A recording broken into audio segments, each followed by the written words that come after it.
tenemos el honor, el gusto de esta charla malvinera aquí en el estudio, de hablar con un maestro, insisto, alguien que libros obligatorios para el tema Malvinas, para entender el 2 de abril, para entender lo que pasó en 1982, sin quitarle responsabilidad a nadie, pero poniendo a otros jugadores en la mesa para entender lo que pasó en 1982. Dando una clase en la Universidad Nacional de Lanús, justamente sobre el conflicto, venía desarrollando todo lo de los obreros Constantino Davidov, la influencia de Estados Unidos para eso, y allí alguien que estaba levantó la mano y me dijo: hay un libro, El secreto de Galtieri, de Jorge Sáenz, que habla de lo que usted está diciendo. No lo conocía en ese momento. Me desesperé por conseguirlo, leerlo, y me trajo muchísima más información a lo que veníamos nosotros contando. O sea, espectacular. ¿Qué era la influencia de lo que pasó con Estados Unidos, los militares de Estados Unidos? Que no se habla, no se habla. Se habla nada más de, bueno, la junta militar de ese momento quería limpiar su imagen y punto. Bueno, no sé si solamente es para, hay otras cosas que pasaron. Jorge lo trabaja. Y con esto cierro para darle introducción, a darle la palabra en realidad al invitado. Y disculpen que me pongo en autorreferencial, pero también en el 2012, elaborando uno de los trabajos que hacíamos, publicando lo que pasaba, yo escribí ahí la efemérides día a día de la guerra, en un suplemento llamado Tiempo de Descolonización, fueron 18 fascículos. Entonces trabajaba mucho entrevistando a Virginia Gamba y al Comodoro Moro, que me explicaban mucho lo de los obreros de Constantino Davidov, lo que pasa entre el 18 de marzo hasta el 2 de abril, que me parecía muy importante y muy interesante y poco conocido. Poco conocido en general en los libros, para el que es malvinero eso lo conoce. Hasta que César Trejo me dijo: pero Juan, te está faltando algo. Tenés que hablar con Mariano Bartolomé, autor de Malvinas, una perspectiva diferente. Me junté con Mariano Bartolomé en un café primero, pues con Mariano tenemos varias entrevistas y comunicaciones, y ahí Mariano me empezó a hablar de la importancia del Atlántico Sur para la OTAN. Fue como, wow, ¿qué pasó acá?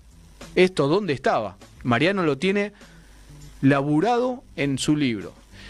Y él, esto no sé si fue directamente que fue su disparador, pero él había escuchado, me lo señaló, pero además lo dijo Frondizi, la intervención de los militares de Estados Unidos. Y 3 veces me decía él, me acuerdo, me quedó muy grabado ese, en lugares públicos lo dijo, y nadie lo toma, me decía. Indignado estaba Mariano en ese momento. En su libro está. Que también habla de que un militar de Estados Unidos le había dicho: mirá, nosotros vamos a generar una crisis en las Islas Malvinas y después vamos a ayudar a los británicos. Bueno, el autor de Malvinas, El secreto de Galtieri, el invitado de hoy, y autor de Malvinas, la desconocida reunión que produjo el desembarco, Jorge Sáenz, marino, historiador también, lo tenemos aquí, y para hablar de estos temas puntuales. Jorge, maestro, ¿cómo está? Un gusto tenerlo acá, un placer, y además yo lo había molestado hacía un montón y no se daba, y ahora por suerte aquí estamos. ¿Cómo está? Llegó el día, afortunadamente, de manera que es un verdadero gusto estar con ustedes, y además aprovecho también para saludar a la audiencia. Muchísimas gracias. Jorge, vos contás en tus libros, quiero empezar por cómo comenzás tu investigación, que te desconectaste por muchísimos años del tema Malvinas, sí, así es. Y en un momento hubo un disparador y empezás a investigar, inclusive tenés una reunión con un general o con alguien del ejército, no me acuerdo el rango específico, y que cada vez te da más información y terminan haciendo Malvinas, el secreto de Galtieri. ¿Cómo empieza tu investigación primero? En 1982 ocupaba el cargo menos bélico, si se puede decir así, porque era jefe del departamento ceremonial y protocolo del edificio Libertad, de la Armada vendría a ser, de manera que dirigía las ceremonias a nivel jefe de la Armada, es decir, Anaya. que son todas reglamentarias, homenaje a Brown, a quien sea. Y por lo tanto, siempre me culpo a mí mismo, estaba en el antípodo de la guerra. Pero cuando me enteré del desembarco, que fue mi domicilio porque estaba en ese momento convaleciente de una operación, me enteré y sentí dos sensaciones opuestas completamente. Por un lado, un orgullo tremendo, mucho más como infante de marina, y por otro lado, un sentimiento de desazón, de preocupación, porque dije, vamos a la guerra. Y desde ese momento... ¿Lo sentías, que íbamos a la guerra? Lo sentía. Lo sentía por conocer historia británica, su actitud y todo lo que han hecho en el mundo, que, bueno, es muy interesante. Creo que una de las materias más importantes a nivel secundario y terciario debería ser historia. Y sobre todo historia y geografía, que de ahí nace la geopolítica y la geoestrategia. Pero más allá de los pensamientos personales, pocos años después, 3 años después, pedí el retiro y me dediqué a la actividad privada y nunca, jamás leí nada durante 28 años sobre Malvinas. Tal era el rechazo que sentía. Pero después de 28 años... cayó en mis manos, yo vivía en Mar del Plata en ese momento, cayó en mis manos la revista del Centro Naval, donde había un artículo de solo 2 páginas, que decía, las Malvinas serían nuestras. 2 páginas, me atrapó. Lo leí y de pronto el almirante Segura comenta en esas 2 páginas cómo fue designado por el Reino Unido en octubre de 1978 para entregar la soberanía de las Malvinas. Ipso facto, y que no tuvo respuestas, ipso facto llamé por teléfono, averigüé su número, yo lo conocía, nos reunimos en Buenos Aires y le propuse escribir un libro sobre todo su trayectoria hasta que llegó a ser nada menos que representante del Reino Unido o un almirante argentino. Y ahí me comentó que hubo otros casos de entrega. Finalmente descubrí a través de él y propia investigación que fueron 5 las veces que Inglaterra quería entregar las Malvinas por varios motivos. Porque siempre entregó las colonias, aprendida la lección de la guerra de la independencia de Estados Unidos, que culminó en 1776 con su independencia, que le costó muchísimo. Luego tuvieron otra guerra en 1812. Pero Inglaterra, que observa al mundo como cosa propia, como un gran supermercado de oportunidades, se dio cuenta que en vez de pelear o entregar por haber perdido la pelea las colonias, negociar con las colonias. Y lo que había propuesto Inglaterra era hacer una especie de alquiler de las Malvinas y hacer negocios, se llama pesca, posiblemente petróleo, y luego, después de 20 años, le entregaban las Malvinas, como hicieron con Hong Kong, después de 99 años. Y no hubo respuesta del gobierno argentino porque la persistencia, y esto es muy importante lo que voy a expresar ahora, la política exterior argentina consistió en cualquier diálogo con Inglaterra, primero hablemos de la soberanía. Y eso era lo último que quería hablar Inglaterra. La soberanía venía después de los negocios. Y eso es válido hoy. Bueno, y a partir de ese momento descubrí que me interesaban Malvinas y empecé a investigar. Estaba el almirante Lombardo en Mar del Plata, comandante del Teatro de Operaciones, me atendió muy bien y me dijo algo que quizás sea válido y definitorio sobre la guerra de Malvinas. El almirante Lombardo era comandante de operaciones navales, que en la Armada le dicen el dueño de los fierros, porque sus dependientes son aviación naval, infantería de marina y flota. Y él era, en el año, me contaba, en 1977, así largó, no lo podía parar. Estaba encantado de poder contar su historia. Cuando te reuniste con él, empezó a contar y totalmente, no paraba. 2 horas y media.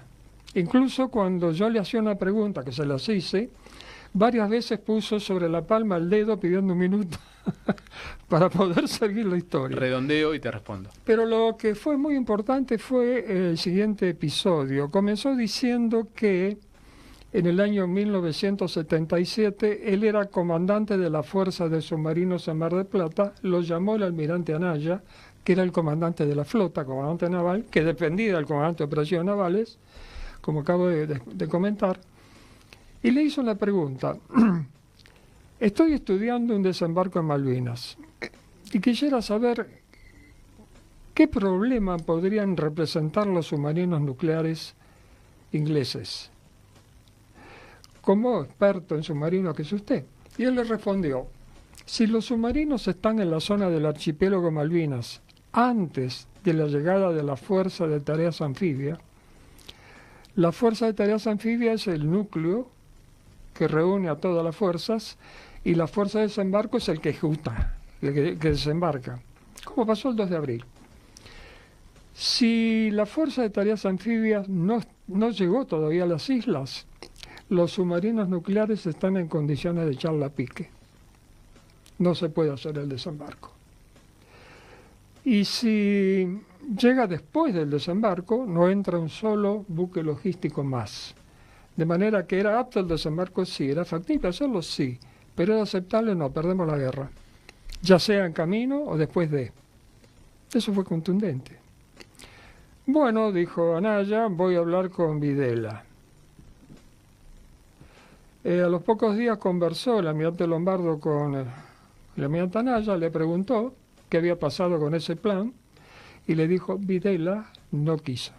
Y ahí terminó. En realidad el puente era Macera. Iba a hablar con Macera, después Macera con Videla. Ya había como una idea de un sector, de por lo menos de la Armada, de... Sí, en particular el almirante Anaya siempre abogó por ese desembarco. Era como el sueño del pibe, ¿no?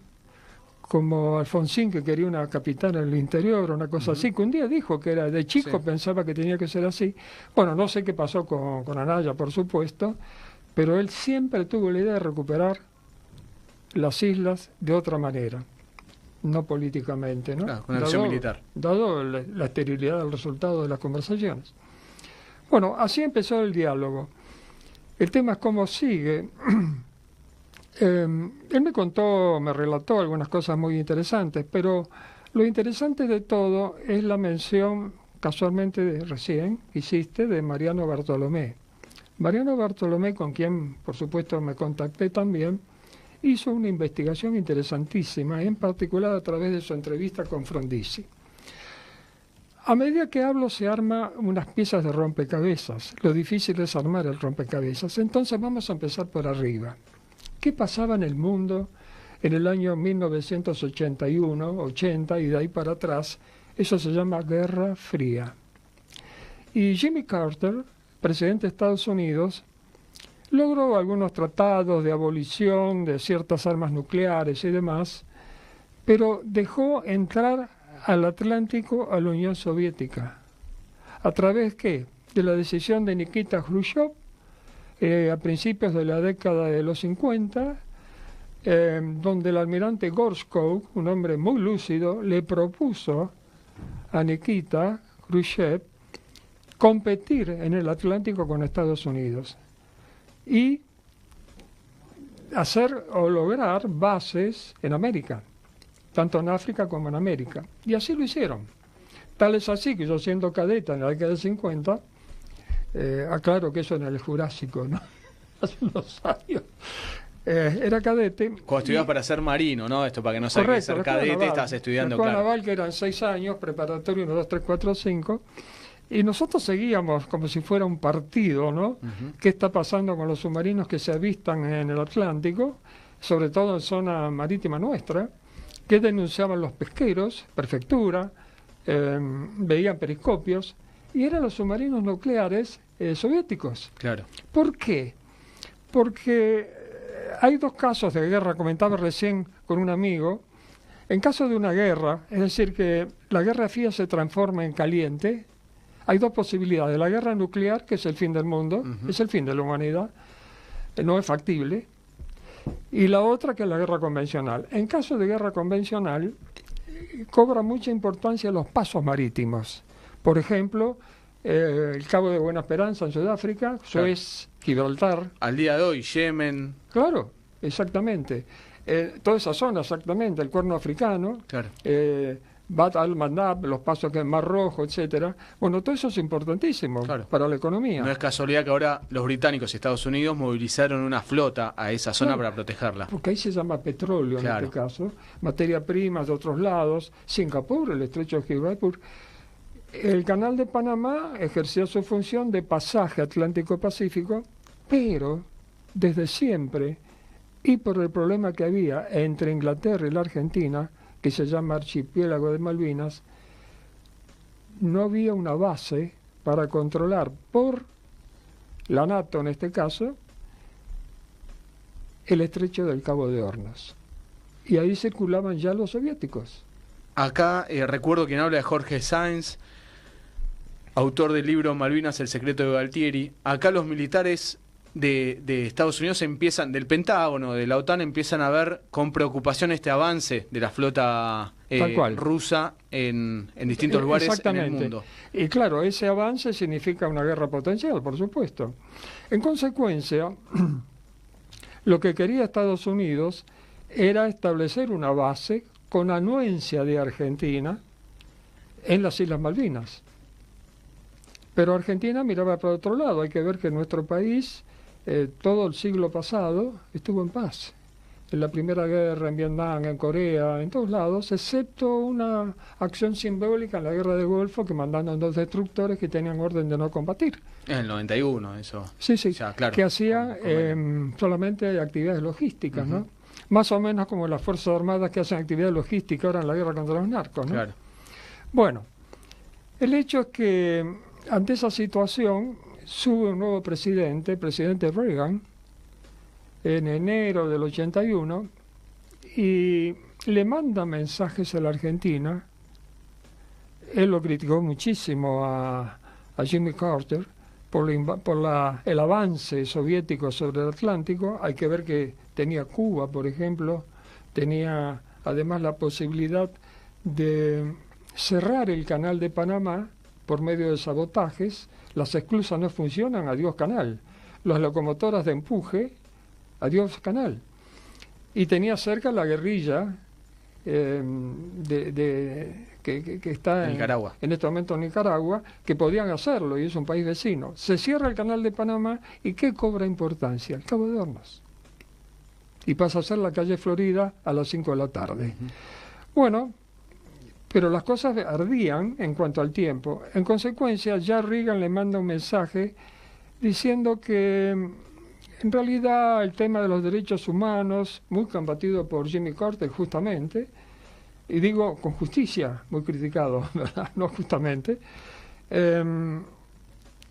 muy criticado por Reagan, decía que en el altar de los derechos humanos se están olvidando cosas más importantes. Y venían delegados representantes de Reagan. Y en el año 81 comenzaron a venir no solamente representantes asesores de Reagan, sino miembros del gobierno de Estados Unidos e incluso de las Fuerzas Armadas. A partir de 1981 empiezan a venir militares acá. Sí. Y ahí empieza a armarse y a clarificarse ese rompecabezas. Mientras tanto, una delegación que se llamó Subcomisión Naval Francia estaba comprando los aviones Super Étendard con los misiles Exocet. Cabe señalar que eran 14 aviones Super Étendard muy modernos, tal así que había que adaptar nuestro portaaviones para que tenga una catapulta con mayor fortaleza para lanzar ese avión, mayor energía, y además comprar 12 Exocet AM-39, los famosos Exocet, cuando el avión ese podía transportar 2. En consecuencia, ¿por qué no 24? ¿Y por qué no un stock 30? Bueno, se compraron 12. Bueno, Argentina en 1981, pongo en 81. Contexto. 81. Sí. Compra estos aviones a Francia con los misiles. Sí. Y viaja una comitiva. Sí. Por más vos lo contás en 10 tu pilotos. libro. 10 pilotos que eran unos Francia. haces. Y ellos simulaban, decían que no podían volar de noche, que todavía no sabían. Eran unos haces. Pero ¿qué pasa? Mitterrand, de acuerdo con Inglaterra, con Thatcher, torpedea la entrega de los aviones y entregaron solamente 5. Y uno se usó de repuesto, porque ni repuesto tenían. Y además de los misiles, solamente 5. 5 aviones, 5 misiles. Y además no le entregan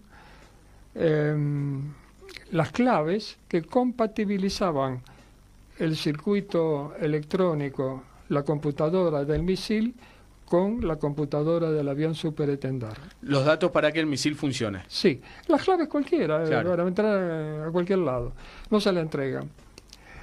Un compañero mío era el jefe en ese momento y me comentó que una tarde estaban cerrando, ya bastante desmoralizados, porque caramba, iban a llevar 14 aviones y llevan 5, etcétera. Me contó que una tarde en la avenida Clever, muy cerca de la embajada, la avenida Cimarosa de París, la embajada argentina, resulta que toca la puerta un señor, y un hombre mayor, y le dice: mire, yo trabajaba en Aeroespaciales, la fábrica de los Exocet, y me echaron. Y me echaron injustamente, hace toda una historia, y es por eso que en represalia le entrega las claves de los Exocet. La Beso nunca me dijo quién era, sus características y demás. O sea, a la Argentina no le querían dar eso, pero este trabajador que habían echado de la empresa pasó a la Argentina Claro, los era un datos tan resentido. importantes. Era un resentido, supuestamente. Yo creo que era un actor. Lo contrataron para hacerle llegar, porque todo es un negocio. Porque vos contás en tu libro, en Malvinas, El secreto de Galtieri, que cuando los navales que están allá en París, en un momento empiezan a ser espiados justamente por Sí, los sí. por Y los mismos militares franceses, que además los mismos franceses le dicen: che, mirá que te estamos espiando. Exactamente. ¿Y hasta qué punto, lo puedo comentar eso? ¿Y hasta qué punto, yo digo para no estirar, porque No, dale, sí, yo miro la hora. ¿Y hasta qué punto? Me parece importante, es importante el dato, está bueno. Sí, ¿por qué? Porque ¿por qué lo espiaban y por qué le negaban los aviones? Porque era una trampa británica, sabían que íbamos a ir a la guerra. Ahora vamos a ver cómo. Los británicos ya sabían que iba a haber una guerra. Claro, ellos Entonces, prepararon. le presionaban a Francia para que no nos entreguen esos aviones. Claro, porque caramba. Cosa que de alguna manera pasó. Claro, y además los franceses le aseguraron que nosotros no íbamos a poder hacer Usar funcionar los Exocet, porque no teníamos las claves. Que todavía además no se habían probado. Esa era la versión oficial, Claro. sí, exacto. Esa era la versión oficial a Inglaterra. El embajador Chamis además cuenta, en ese momento, embajador argentino, cuenta que vino a verlo un miembro del servicio DGSE, Servicio Secreto Francés, para decirle que se había instalado a la vuelta de la embajada en la calle Cimarosa una oficina británica bajo la fachada de importación-exportación. Entonces Chamis le dice: ¿usted me está diciendo que nos están espiando? Claro. Y le responde el otro, el agente de inteligencia francés: señor embajador, Argentina es un país amigo, pero Inglaterra es un país aliado, no le puedo responder. Claro. Pero se lo dijeron. Sí. Se lo dieron a entender. Sí. Te están espiando, Y muchachos. la Beso Avívense. una vez recibió un llamado, me comentaba: Julio, te estoy escuchando. Entonces, sí, ya sé que te estoy escuchando, yo también. No, anda a la ventana. Fue a la ventana y de enfrente uno lo saludaba, que era un agente de inteligencia, y le mostraba un aparato. El aparato era un sensor láser de vibraciones que, apuntado al vidrio de la Comisión Naval, traducía las vibraciones del vidrio en español, de ahí al inglés, de ahí el MI6 de Inglaterra, haciendo inteligencia. Ahora, ¿por qué? La pregunta en el aire, y de todo esto, ¿qué? ¿Por qué Inglaterra estaba inhibiendo tener un arma muy importante? En 1981. Un año antes. Claro. Eso por un lado. Vamos ahora por el otro lado. Las visitas. Ahora tenemos acá a la generala Richardson, que vino, si mal no recuerdo, por tercera vez. Sí. Se interesan en el puerto de Río Grande. Uh-huh. Pero en aquel entonces vinieron el jefe del ejército de Estados Unidos. General Meyer. ¿Perdón? El general Meyer. Mayor. Vino el jefe de la Marina. Vino el jefe de la Fuerza Aérea. Vino el comandante de operaciones navales. Vino el comandante de la flota del Atlántico Sur, el comandante de la flota del Atlántico Pacífico, del Pacífico. Y después vinieron unos senadores, una cosa así. Uno de ellos, el comandante de operaciones navales, propuso hacer la NATO de Sudamérica, es decir, ¿con quién? Con Uruguay, con Brasil y con Sudáfrica. La NATO de Sudamérica, ya sabemos para qué, ¿no es cierto? ¿Por qué? Porque esta es la zona no controlada. No aceptó, Argentina no aceptó, tampoco Uruguay, ahí se disolvió todo. Y además vino un personaje importantísimo, que es el general Vernon Walters. Hombre de la CIA. Sí, él era director adjunto de la CIA, general de 4 estrellas, como la generala Richardson, que nos invita ahora. Nunca estuvo en la guerra, pero tenía 4 estrellas sobre el hombro. ¿Y cuál era su virtud? Desde Eisenhower era asesor presidencial, hablaba 6 idiomas. Y habló con Galtieri, pidió autorización para hablar con Alfonsín, pidió autorización para hablar con Frondizi, y Frondizi, años después, que lo relata Bartolomé en un artículo muy interesante, que se indigna que no tuvo eco, que a mí me parece una barbaridad que no pueda haber tenido eco, porque ahí le dice Frondizi y declara no solamente en la Universidad Kennedy, en la escuela de posgraduados, qué había pasado, sino que lo dice en el diario La Prensa, creo que sí. Y dice lo siguiente. Que en 1989 está publicada esa nota, digo. Claro, más tarde. En el 81 lo vino a visitar Vernon Walters y le dijo que es necesario, imprescindible, hacer una base en las Islas Malvinas para el control del Atlántico Sur, en particular la zona esa. Ahora se va entendiendo el rompecabezas, ¿verdad? Me parece. Y que Argentina no era un país confiable porque tiene un penduleo, un día está de acuerdo con esto, otro día con el otro. Entonces iban a provocar una guerra, que Estados Unidos lo iba a ayudar, que íbamos a ser derrotados, y a partir de ese momento la soberanía sobre las Islas Malvinas no se iba a discutir más. Eso fue lo que pasó. Claro. Después entramos en detalles, pero eso fue lo que pasó. Y efectivamente, ni se habla de la soberanía de Malvinas en este momento, al contrario, hay cierto gesto hasta de desprecio, si se quiere. Más allá de las ironías de la señora canciller, ¿verdad? Claro. Jorge Sáenz es quien habla, autor del libro Malvinas, el secreto de Galtieri, y Malvinas, la desconocida reunión que produjo el desembarco. Y en estas, ahí contás que, militares de todas las armas ejército, fuerza aérea, marina, empezaron a partir de 1981, con Reagan ya presidente, a venir aquí a la Argentina, y se reunían entre ellos con quien era en ese momento el jefe del ejército, que era Galtieri. Pero Galtieri también viaja, vos lo contás en tu libro, en 3 oportunidades a Estados Unidos. ¿Qué haces?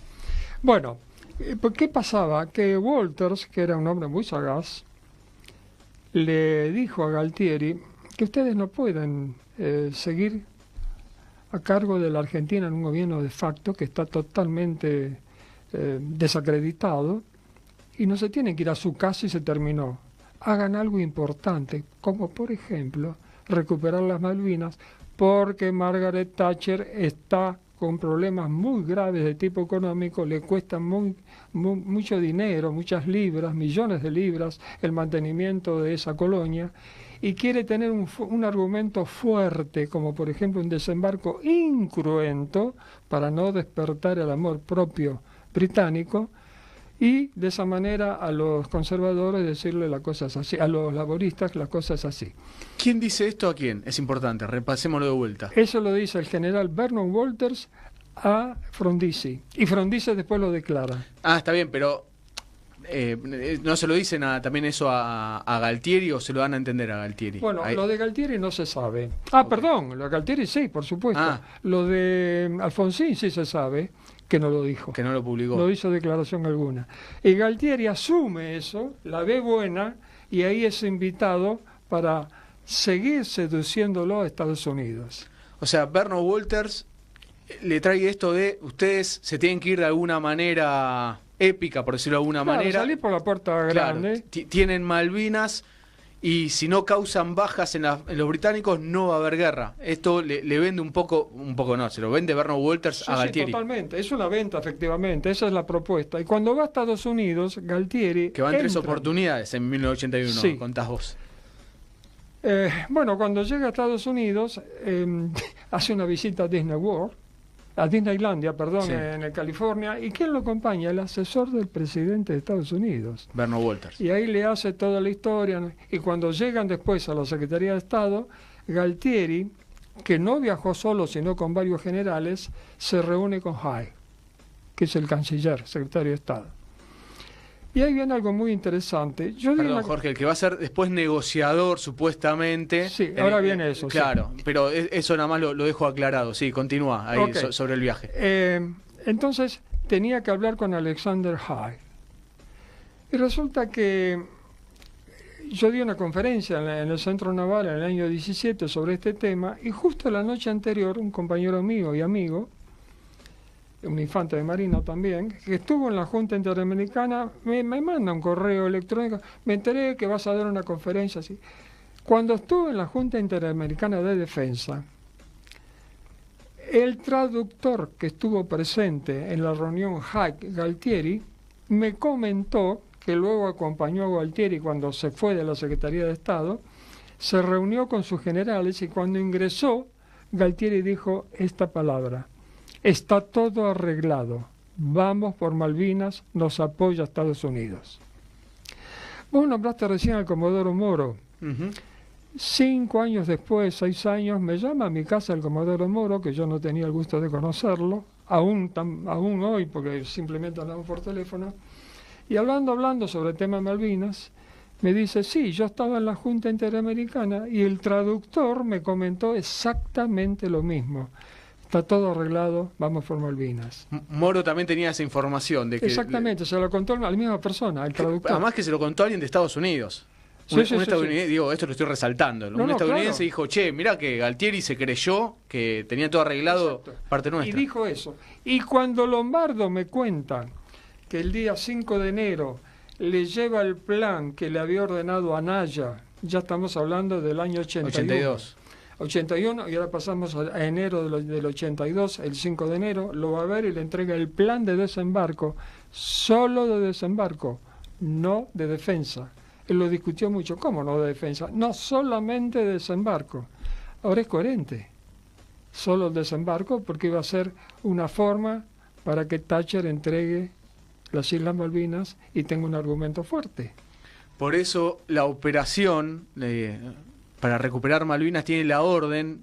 Jorge, vos sos un hombre... No bajas. Claro, vos sos un hombre de las Fuerzas Armadas y yo siempre digo que es una orden ridícula, pero se entiende con todo este contenido. Es decir, los militares que se entrenan para destruir tienen que ir a tomar eso. El enemigo está, ya saben que van a ir, pero no causen baja. ¿Para cómo no causar baja? Efectivamente, tal es así que a bordo, por ejemplo, con el general García, que era el jefe de la operación en ese momento, los comandos nuestros, cuando le dicen hay que hacer esto, pero señor, eso es como decirle a Maradona que entra a la cancha y no haga goles. Esa fue la respuesta que le dijeron. De los comandos que iban a atacar los objetivos, que además atacaban los objetivos más críticos. Sí, por supuesto. Claro. Y meter en la cancha a Maradona para que no haga goles. Bueno, está bien la comparación, más o menos parecida. Bueno, le salió bien, por casualidad, porque tiraba unos cuantos tiros, ¿no? Bueno, volvamos al tema de Walter. En Estados Unidos lo recibe. Pasó ese episodio, me llama Moro, me corrobora eso, se hizo un documental en este momento, hicieron en Mar del Plata, un documental que se llama Está todo arreglado. Y ahí habla Moro, hablo yo también. No lo conocía. Bueno, ¿ya está publicado? Sí, salió ya. En todo caso, después, fuera del aire, te comento quién es que lo hace y demás. Y lo sabe Moro, por supuesto, porque participó. Bueno, esa era la trama. Y cuando regresa, entonces, Galtieri, empiezan los planes. Y esos planes fueron, y esto es muy importante, esos planes fueron constituidos en forma absolutamente irregular. Primero, para hacer una guerra, un desembarco que inicia una guerra, que puede iniciar una guerra, supuestamente no la va a iniciar, tiene que ser una decisión política, no militar. En este caso, el conjunto del poder hizo que lo decida Galtieri y Anaya. No Lavidoso, que no participó. Él participó después y se enteró después. Entonces, ya era en ese momento presidente, por supuesto, Galtieri. Él tomó la presidencia a fin del año 81. El hecho es que cuando el 5 de enero estaba contando, Lombardo le entrega el plan a Anaya, lo lee, Lombardo dice, bueno, voy a hablar con el presidente, y dice, ¿por qué no vamos? Y fueron los tres. Leyó Anaya el plan, Galtieri escuchó, y cuando terminó de hablar Anaya, un profesional, el almirante Lombardo, le dice, pero tengo algunas preguntas, ¿cuál va a ser la actitud de Inglaterra? ¿Qué creen ustedes? ¿Cuál va a ser la actitud de la NATO? ¿Cuál va a ser la actitud de Estados Unidos? ¿Por qué no se establece una defensa? Entonces Galtieri le dijo, almirante, usted es un preguntón. Está todo arreglado. Una palabra que ya había utilizado en Estados Unidos. Exactamente, quedó como un lema. Todo ¿no? arreglado. Quedó como un lema. Voy a cambiar incluso al embajador Ortiz de Rosas por el almirante Luqueta, que en ese momento era gobernador de Santa Fe. A todo esto, yo tengo que reconocer de un almirante que lamentablemente falleció, fue muy sincero conmigo, y no solamente tan sincero, sino que a medida que me relataba, también me relataba lo que sentía. Y cuando Galtieri dijo todo eso y se fueron de la Casa de Gobierno, él me dice a mí, estaba totalmente nervioso, molesto, porque era otro plan para la picadora. Luego habló con Anaya, le pidió permiso tenía que comenzar con el planeamiento, pidió permiso para hablar con sus almirantes subordinados, Busser, los tres almirantes, ¿no? Le dijo que sí. Y a los pocos días sale en el diario almirante Luqueta, embajador en Inglaterra. Y ahí se le cayó la ficha y me dice, ahí pensé que era en serio y ahí tomé las cosas en serio. Se acabó la picadora. Claro, picadora se refiere a que iba a ser un plan y después lo iban a destruir. Exacto, el plan era solo para hacer papeles, veces, ¿no? que se hace muchas veces en... De modo que ahí se ve el plan, el origen del plan, ¿no es cierto? Reagan, pero Reagan tenía dos caminos. Toda guerra es más costosa que la disuasión, siempre. Entonces, Reagan jugó a dos puntas. Esto es, tratar de convencerlo hasta último momento, tal y así que la noche de primero lo llamó por teléfono. Sí, igual un poco tarde también lo llamó. Un poco tarde. Un poco tarde. Pero sabía que desembarcaba el día siguiente. Por eso, que ya estaba, yo ya estaba. Un poco... Le digo, no lo haga, bueno. Para quedar bien, llamen ahora que ya no lo frenamos. Puede ser también, ¿no? Porque al fin y al cabo era un político muy astuto, ¿verdad? Sí, por eso. Bueno, y la otra. Porque inclusive, perdón, Jorge, así se vende también hoy que Estados Unidos quiso frenar la guerra. Cuando decís, pará, le llamó el... Claro, ese es el producto que vende. Claro, pero digo, cuando ya estaba a horas de desembarcar, ya era imposible frenarlo en ese momento. Sí, creo que era imposible. Bueno, pero además hay un detalle. El 2 de abril se desembarcó, ¿ok? Todos lo sabemos. ¿Cuándo zarpó la flota más grande desde la Segunda Guerra Mundial? 3 días después. Claro. Imposible. Eso es imposible. Es más, Inglaterra estaba haciendo en ese momento un gran ejercicio. Flota que iba a ser desmantelada. Además, vendida. Margaret Thatcher se iba nada más a dejar los submarinos nucleares en lo que es la política de la OTAN. Iba nada más a dejar los submarinos nucleares. Paralizó todo. Sí, es más, no solamente eso, sino que en el año 81 varios buques mercantes le instalaron quirófanos, algo insólito, preparando la guerra. O sea, buques ya se empezaban, la Royal Navy, que es la fuerza naval, claro, no, pero digo, empezaban a laburar con los mercantes para prepararlo para la guerra. Exactamente.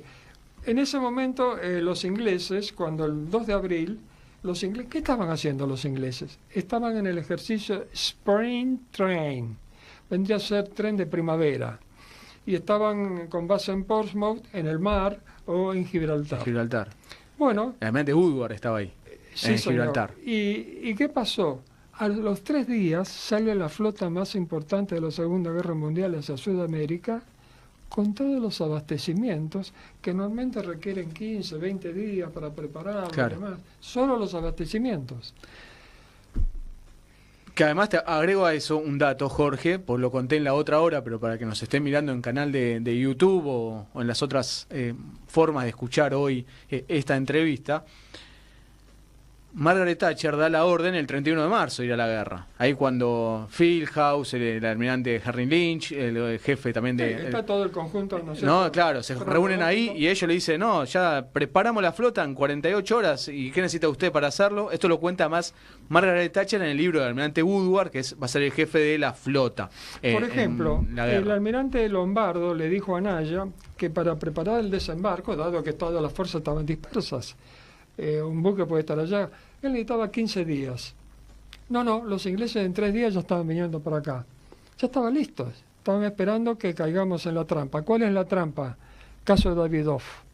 Porque no había fecha de desembarco y el caso de Davidoff fue la llave preparada por Inglaterra, por supuesto, para que interprete la Argentina, el gobierno de facto, interprete que era la oportunidad. Era una acción de guerra mandar marines para desalojar a nuestros obreros. Bueno, nosotros les contestamos con un desembarco. Claro. Y ahí fue la trampa cerrada por Inglaterra a través de Georgias. Ahí, ¿qué crees de Constantino Davidoff?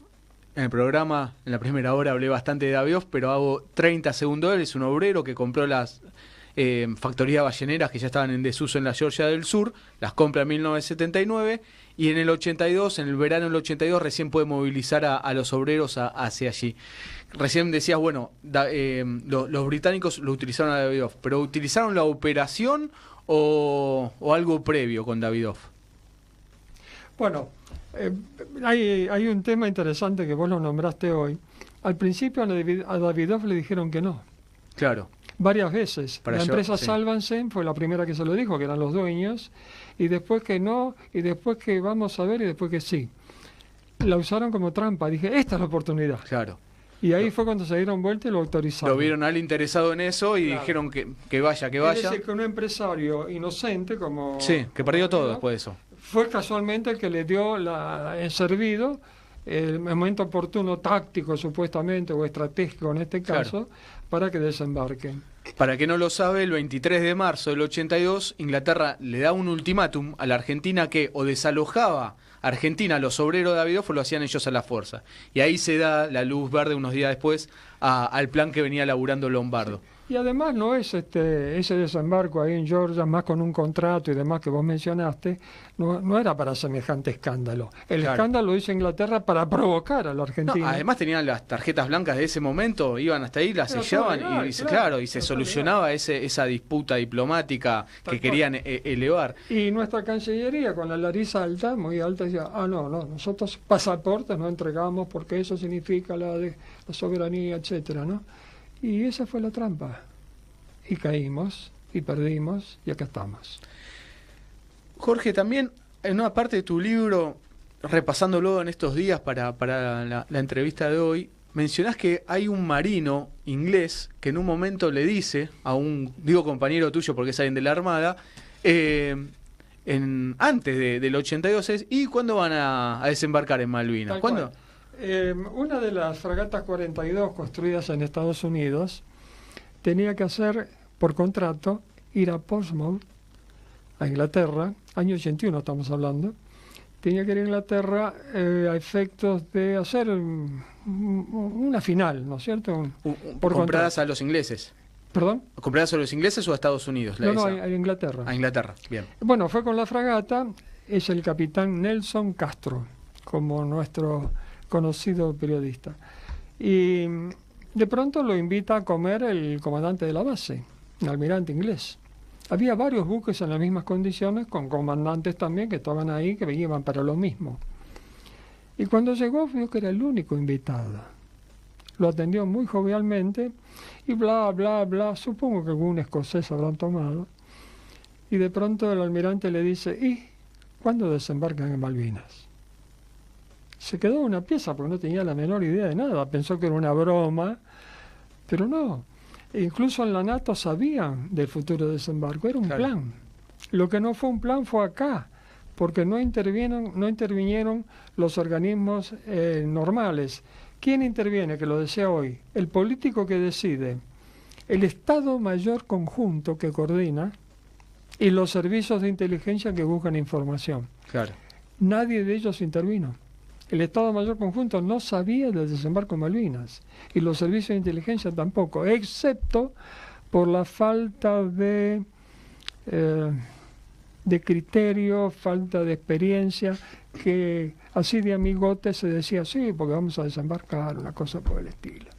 Jorge, y a Anaya, que también tenía esta obsesión con Malvinas, ya lo venía laburando. Una vez un marino también me dijo que Anaya en su carrera había trabajado mucho la hipótesis de utilizar a la fuerza, a la Armada para recuperar Malvinas. Pero él en algún momento no estuvo en Londres y también le habrán hecho pisar el palito este. Él estuvo de agregado naval en Londres. Por eso. En su momento. Y claro, eso lo desconozco, por supuesto, pero me parece que podríamos aventurar una hipótesis, ¿verdad? Sí, sí. Pero quizá por conocerlos, él lo conocía a los ingleses, etcétera, pero no tengo ningún tipo de referencia. No tenemos información. No. A diferencia de lo de Galtieri, que fue 3 veces, digo, y además está contado por Frondizi, hay otras fuentes, digo, 3 veces a Estados Unidos. En uno de esos viajes, además, a mí me llamó mucho la atención, buscando información, se reúne con el vicepresidente de ese momento, que era Bush. Lo recibe, cuenta, por lo menos la información estaba en el Clarín de ese día, que es el 3er viaje. Digo, ahí Galtieri, en esos viajes que hacía, era tratado, bueno, lo tratan como el general majestuoso, digamos, lo utilizaron sí. para... Cuando le hace el embajador, Takacs, le hace un homenaje en la embajada, e invita a importante gente, funcionarios de Estados Unidos, y a la salida había periodistas. Y le preguntan a uno de ellos qué opinaba sobre Galtieri. Es un general majestuoso.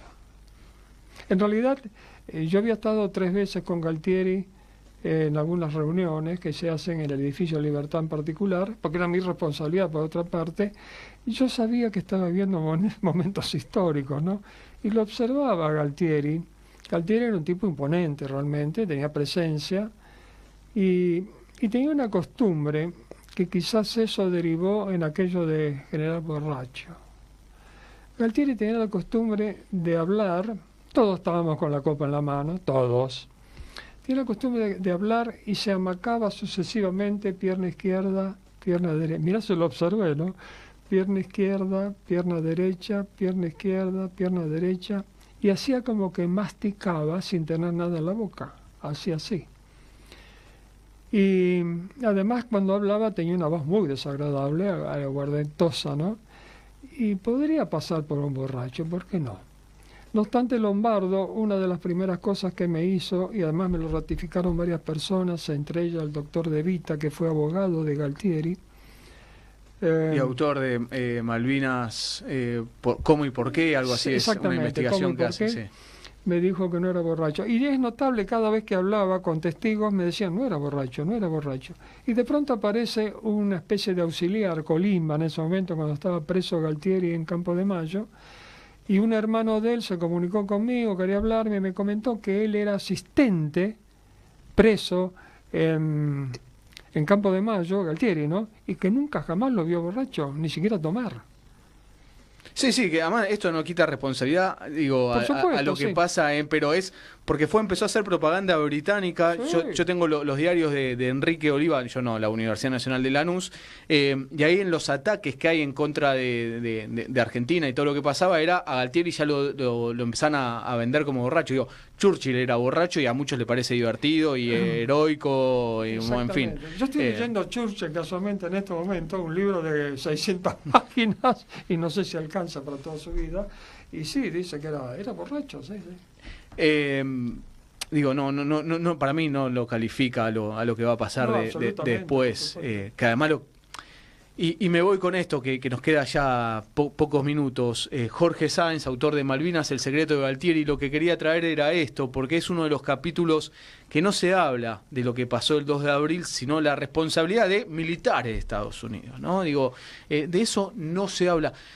Jorge, ¿por qué Galtieri se lo habrá guardado hasta hasta la tumba esa... Tengo mi conclusión personal, porque era un papelón.